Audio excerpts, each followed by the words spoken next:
Hello, let's try the microphone again. Okay. Go to the latest one, please. This one. Well, I guess so. That's going to, I need to refresh the Yeah, we need to refresh. Yeah. Okay. All right, is it working now? Yes, we have volume. Okay, all right. I did say something stream again on the other. All right. Is anyone listening to the other room? I thought I was listening to the other room and keep an eye on it. No, I'm doing BHH live. Now you have to go to my channel. Go to. How many people are watching? I don't know. Keep the volume on again, please. So it's a bit lag, but it's working. Okay, turn the volume down. All right, everyone's starting again. Yay, all right. I'll re-sing the theme music. Okay, I think I managed to smash into everything when I picked that pile of books up. Oh, dear. I picked the books up for dramatic.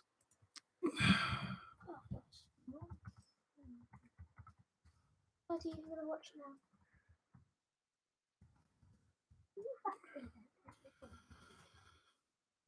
now? I'll just let everyone catch up a second. We're going to go. I've got the books upside down in this stack as well, so to get those where I can actually access them without destroying everything again. Okay. All right. Always get trouble the first time, mate. Right. Can you just check the sound again, please, there, Di? Yes. Check the sound. Let's make sure I've just got. Yep. Okay. Lovely. All right. We're almost there again. Okay. Let's just give people a little chance to catch up again. All right. So the idea today is that we're going to do a quick 100-mile-an-hour run through the history of the world. Well, the Western world, anyway. So those of you familiar with the works of Wilson and Blackett and people like that, and Velikovsky, will have some idea. And if you don't, this is very much this will be a good recap for those people who do know it, and a good introduction for those who don't. And in future weeks, when we get the technology a little bit more to our liking, doing what we say, a bit more disciplined, then we shall start having. I want to get more people involved, get them on there. We'll do screen saves, sharing the screen, interviews, because people all over the place are contacting me all the time with new discoveries, and some are absolutely mind-blowing. All about new mounds are being discovered, adding more detail to the star mounds, the maps of South Wales all the time. The old place names are being looked at. We've got the likes of Tim and Hugh and Robert and a few others all out there doing fantastic work. And my job really to try and bring that out to everybody. But before we can go anywhere, I think it's important that, particularly for those who don't really know what this is all about and why we're all bothering to do this, that we do a quick run through of the whole history. So for those of you who know, we're going to go all the way back when we're looking at British history, all the way back, starting with really ancient Assyrians. And it even seems that the Welsh language is some form of actually ancient Assyrian. I know if you look in your books, you'll see things like, oh, thank you for the feedback. Yep, Jonathan, glad the sound's working better. I know there's a lag, so we probably sent that message a little while ago, so thank you. Let the wagons roll. R3 my rig is here. Oh, I'm honoured. Oh, God. His Majesty's in the audience, so there we go. Who else we got? Sorted. Yes, thank you, Robert. Yes, it does seem that when I showed off with that big pile of books, I managed to slam them down and broke the microphone lead. You couldn't make it up. Yeah, we'll get to Sutton Hoo. I've just done a video on that. You can have a look and see all that one. Thank you very much for the questions. We're going to fly through everything first, and then we'll go through them. Hey, Kevin's here. Brilliant. Hi, Kev. And we're going to go through the whole thing. Right. I'm very pleased to see Kevin. That's excellent. We haven't spoken for ages, so good to see you. Right, so what we're going to do, we're going all the way back. Like I said, it was going to be with maps, but we'll get it going just as it is for now. So if you can imagine the Middle East, so you've got the Mediterranean, and you're really looking at this Middle East area, what became the Levant. And that goes on your left-hand side when you look down the old maps. You travel down, it's on your left-hand side. So then the more modern times, you've got the countries like Iraq, Iran, Palestine, Israel, all that sort of area. And you have the ancient Assyrian Empire very much being born out of that area. Now, what we managed to find is you go right the way back to about 2000 BC, and this is the time when the ancient Assyrians, sorry about the rattling here, I hope it's not affecting the sound. The ancient Assyrians have come in and invaded Egypt. And this is part of the answer to one of the mysteries we look at, whereby you have people say we got these amazing pyramids and advanced buildings and a writing system. Where's the build-up to that? Where's the sort of gradual increase in technology? Why is there no other earlier examples in Egypt? Well, it would seem to be that the ancient Assyrians have brought that. Now, the reason we mention that at this stage is because the people we're going to follow, particularly, become the Cymry. And at this stage, we're very much talking about what we call the lost tribes of Israel, because they come into this Egyptian world. They've been through a series of moving around the Syrian area. They've ended up in Egypt. Now, this is where we come into the Bible, and that you'll see the Hikau Kaswet.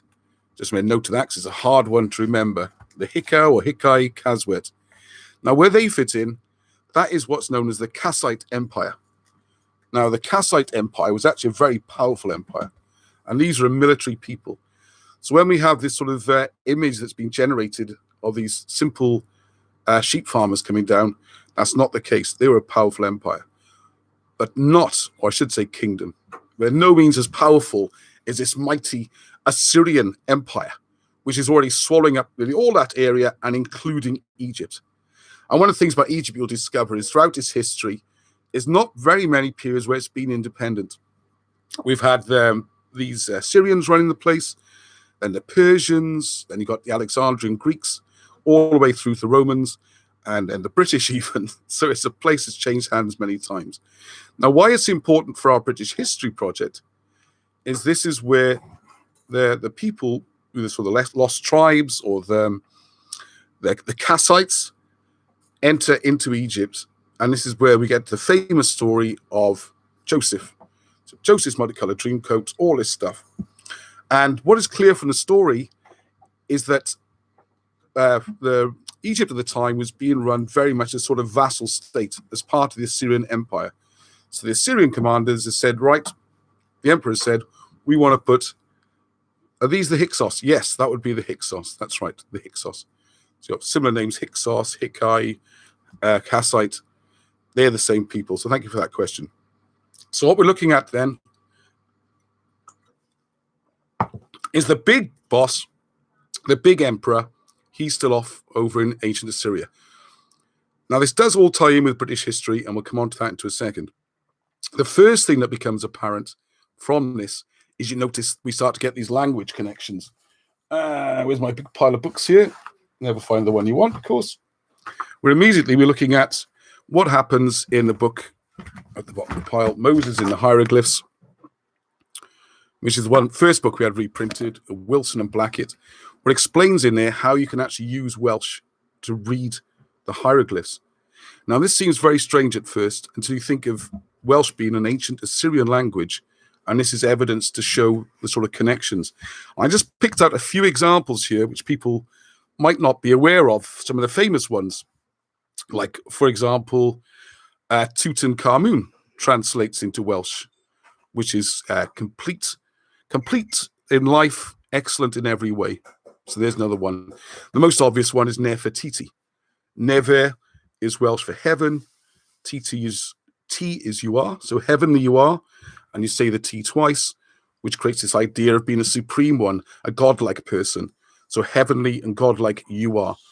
So this is where you see sort of contemporary evidence of the Welsh having a root, or the Cymry having a root, all the way back into the Middle East and to Egypt. So you need to move the story on a bit there, otherwise it's going to be here for many hours.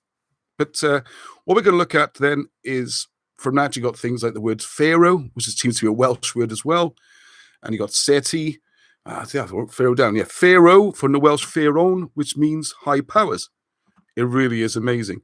We've done Mart, the famous one. Mart is nourishment in Welsh, from the Welsh word Marth. And another famous Egyptian word, Seti. So we have Certi is certainly one you are. Oh, sorry, some more messages coming through. Noswaith dda, yes, cheers, diolch, Luke. Are these Hyksos? Yes. Syria is that Mani, Jesus of Edessa.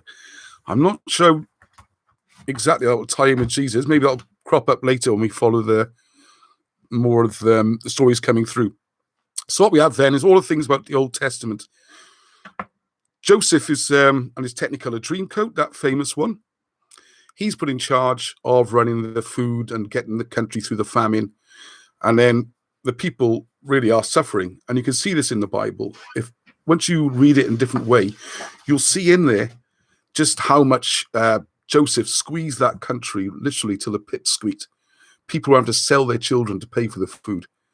He took the 7 years of plenty, took a 20% tax, kept all the food, and then charged extortionate prices to get it back, where people sold everything. So eventually, effectively thrown out. The emperor was appealed to, came back, and they were thrown out. Now, within that, I recommend that book. You've got the stories then of Moses, Joseph, the various biblical characters are all shown in the hieroglyphs, and you can see them. It's all part of the history there. So this comes on to one of the most important parts. One of the most fascinating parts about this is we have the Trojan War.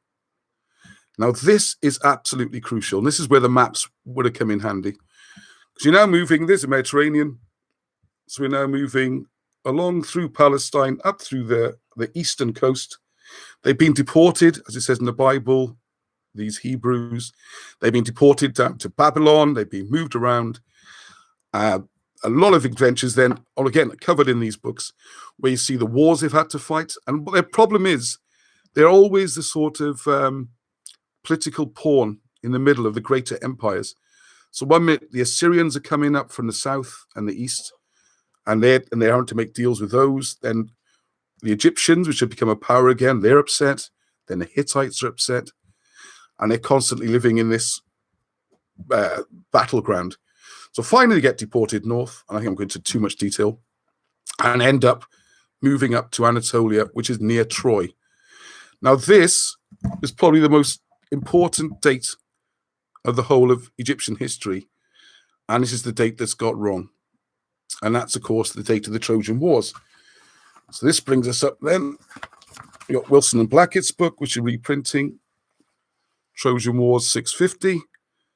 Because once you move the Trojan War from the sort of guess dates about 1200, you end up bringing it forward 600 years and everything starts to make sense. All the histories match up. The Roman history, the Frankish history, all these things.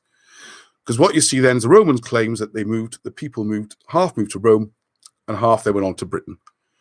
All right, so we're going to follow the British side of this and the migration of that under Brutus. Now, this is where we get more into Britain. Now, I'm trying to get the Middle East stuff out of the way and concentrate more on Britain itself. Because one of the things I haven't mentioned is the 1500 BC migration. And this is where I know some of the people, I can see the names on the list there, are doing a lot of work because we're trying to work out how many of the ancient structures we're finding in Wales are part of the 500 BC migration, which is the one after the fall of Troy. And that's where Brutus brought his people. And they're joining a previous migration going all the way back to 1500 BC. So are the comments still working there? Yeah, just checking. So what we're looking at then is some of the ancient places we visited. We'll look at some of the other videos we've got, places like Cardiff, where they're very ancient stone structures, and they're massive stone structures. Hello, another hello. So the question very much then is, who built those? Who built those? They certainly predate the Romans. They could be 500 BC. They could even be as far back as 1500 BC. If you look into the work of Anthony Thom, who's the person who did the astrological studying, and what he discovered there was that the alignments of the stone circles happen all the way back to 1800 BC, which ties in roughly with the dates we're looking at when the first migration to Britain. Oh, hello, Chris. So the idea then with the first migration back in 1800, 1900 BC is then looking at the idea of, were there any people here before? And this ties in, I think, with, if you look at Velikovsky's work and what an ice age really is. So I'm going to skip through this a bit quicker, I think. Then you're looking at that early migration and the people coming in with the 500 BC migration. So the original setup of Britain, and this is why it's important for everybody, you had in Scotland, Alban, which seems to be named possibly after Albion, the Albion migrations. You got the Cymry in Wales, and something I want to talk about more in our group, I think, is the Lloegr in England, which is the original English before the Saxons came along, and the Angles and those kind of people. And this ties in, of course, with, and I just want to show on the maps, this ties in with Syria, possibly being named, well, the old name for Syria is Siri, which is also the old name for the county of Surrey. And you got Samaria ending up in Somerset. There's all sorts of connections. With the old name Lloegr not being lost lands, but massively predating that, and going back to the idea of being moon worshippers. So then we're going to come on to, I say, so much to cover. Just quickly cover the areas we're looking at, because then we look at the idea that if the Hebrews came here and they were tied in with the Druidic faith. So when we come then to the most controversial subjects, the third migration is, of course, what the new book is going to be all about, how the crucifixion was arranged, these kind of controversial and difficult areas. And did Jesus actually die on the cross? Because if you look into the history of the New Testament and look at the oldest copies of the Gospels, that's not in there, and neither is the miracle birth. So maybe the original Christian message is the one that came to Britain, and that's the one we're looking at there. And the evidence you've seen in the other videos, hopefully, about Joseph Arimathea's grave, a pretty good idea where other members of the Holy Family are buried. If we don't know where you're from, how do we know we're going? Yes, that's quite right, yes. Why is British history treated like some sort of leprosy? Very, very good question. Well, I think we're about to find out in the next part of this discussion, because the first big problem we have, and that's the perfect timing with that question, why is it treated like leprosy? And that ties into exactly the part we're going to come on to. If you look at the map of the Roman Empire at the time, if you can imagine my hands here is the Mediterranean, all around that is Roman Empire. The only place which has not been conquered yet is Britain, apart from Germany, which we wouldn't go into there.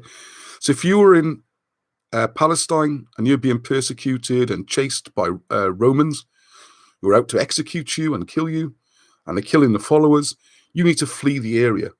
Now, one of the fascinating things in the new book that Wilson and Blackett work out, I don't know how they covered so much. They don't even really use the internet. I just don't know how they did it. It's like 12 lifetimes of work in one person. It's just remarkable. Or two people, sorry. And one of the things they've worked out is the Roman politics of the time. How Tiberius had been spending his time on his pleasure island, Capri, and just ignoring the empire, and Sejanus had taken over running things, and how Herod and Sejanus working together, and how this ties in with the execution of Jesus.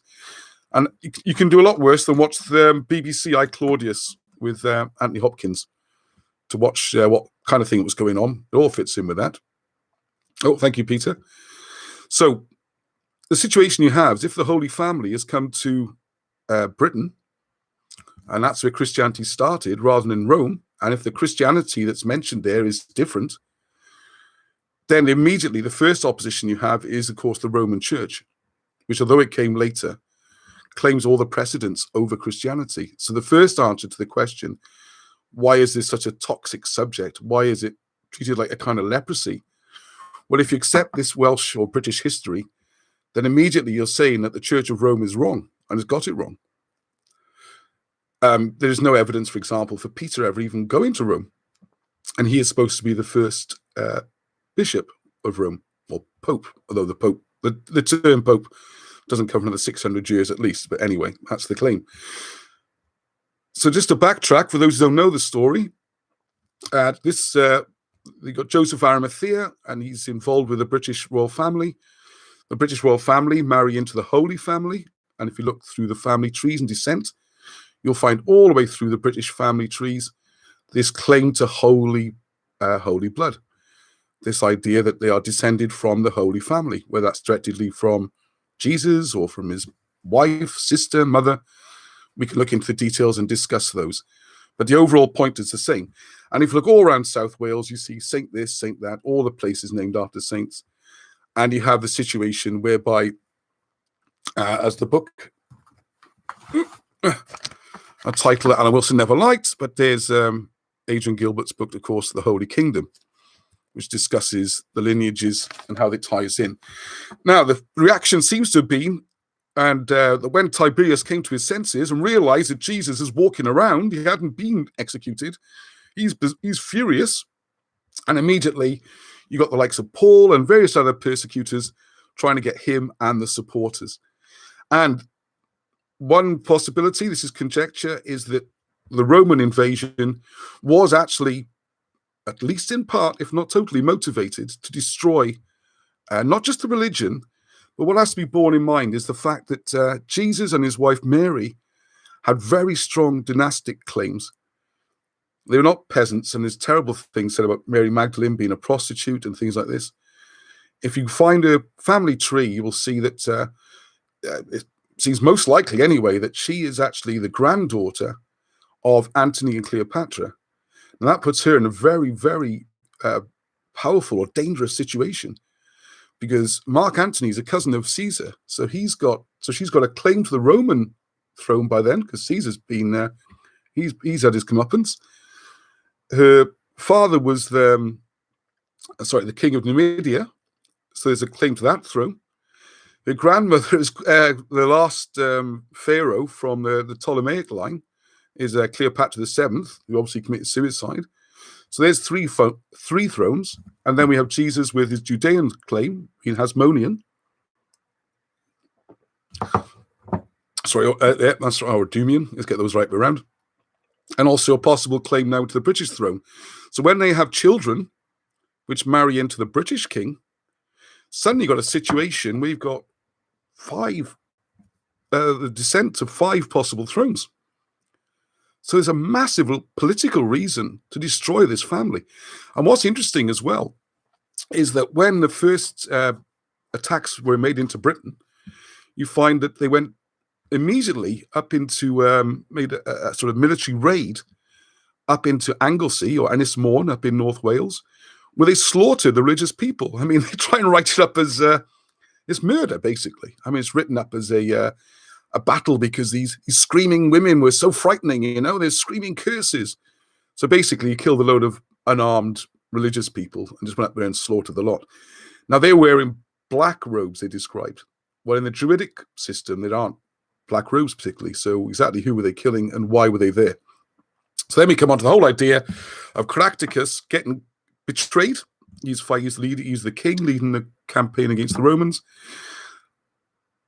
You got saint names all over Suffolk. Okay, interesting. And then we got the. So what we then have is the. Excuse me, but so he gets betrayed, and Caractacus goes over to Rome, and of course this is when he makes his famous speech to the Senate. And instead of executing him like they do in most people, he gets to set up a palace, and he gets to keep his income from Britain. And this seems to be the first base of Christianity in Rome, the first real contact of it. And if you look at 2 Timothy in the Bible, you'll see that Linus is referred to, who is the son of Caractacus, or is part of his immediate family. And you find that the people there, sort of black robes of Babylon. I don't know. Maybe they were. Yeah, it could be. I don't know why they're black robes. So what we're looking at is the idea then that Christianity was brought to Rome by the British royal family. And what seems crazy to me, and I've never understood it, well before I became aware of much of this, is that all the stories you hear about Rome is persecuting Christians. You got the Colosseum and the terrible tortures, being fed to lions and made into candles and all sorts of dreadful things. So why on earth is that seen as the sort of birthplace and home of Christianity? They persecuted them. One of the things which I was less aware of, for example, was that King Clovis, moving on a little bit, was with the Franks. He was more or less, bribed, you could say. He was given a deal was done with the Romans. If he could kill the British-style Christians in Gaul, in France, then he would be rewarded with a title of his own. So that persecution, the first Crusades really were against British Christians. Everyone thinks of crusades against the Middle East and Muslims. The first crusades were against the French Christians, then the British Christians, and then some of the Germanic ones. That's where the crusades started, on our soil. So that becomes, so they can see another reason there why it becomes a very toxic subject. And then we've gone all the way through trying to bring us a little bit more up to date of what a Christian stronghold Britain was. The wars with Rome went on, and we need to talk at some point about the myth of there being a Roman Britain and not making much progress at all, really. I mean, so little progress. At some point, Hadrian in 125 AD came across and struck a deal with the British at the city which became known as the City of the Agreement, which is Caerdydd, City of the Agreement in Cardiff, to everyone. And hi everyone, got more people joining. It's good to see. Good to see the numbers building up. Thank you for coming along. And so what we have there, Cardiff, the City of the Agreement. The Romans are trying to strike a deal, and the way in which the deal seems to work is that old Hadrian has no heirs. The other problem he has is that in the preceding few decades, the Romans, the supposedly civilized Romans, have been slaughtering each other. You've got the year of 5 emperors. All the royal families are killing each other at such a rate, there's no one really left. Now, if we go back to Claudius in the 1st century, when he was trying to get the fighting to stop with the British, one of the things he did was marry off one of his daughters into the British royal family. And then with the marriage on the other side, you've got descendants of the Holy Family, and the two families come together with the children of Arvargas or Gwairith, the original St. George. Another story. God, how much information is here? This is going to be brain overload, so we'll go through everything again one step at a time, all right? But just to give a quick overview, the idea, it's quite a big one, isn't it? So anyway, so we now have a situation where Hadrian is looking for legitimate rulers of this Roman Empire, such that it is. And the only place he can go to is Britain, because they are descendants of Claudius, going way back to the migrations, 500 BC. They're also kindred spirits with the Romans. So they've got imperial Roman blood and also the holy blood. So, and if you look then, from then on, for the next couple of 100 years, you can see the clear parallels between what are British kings and Roman emperors, because the British kings are the Roman emperors. Sometimes it splits, and there's a Western and an Eastern empire, but a lot of the time it's run out of Britain, as you can see, if you look closely enough at the evidence. And one of the big pointers, of course, is Constantine, who's this massive, it's what says here, Passover from Rome to Britain. I'm not sure if Rome ever had any power in Britain. I'm not sure how much the Roman Empire really got going at all, but there we go. It's another discussion. Good to see the comments. Thank you. So by the 4th century, they come to Constantine, who's a British king. He might have been born in Spain. That's probably because his father was campaigning at the time in battles. But his mother is very clearly Helen. She's a very prominent British Christian. And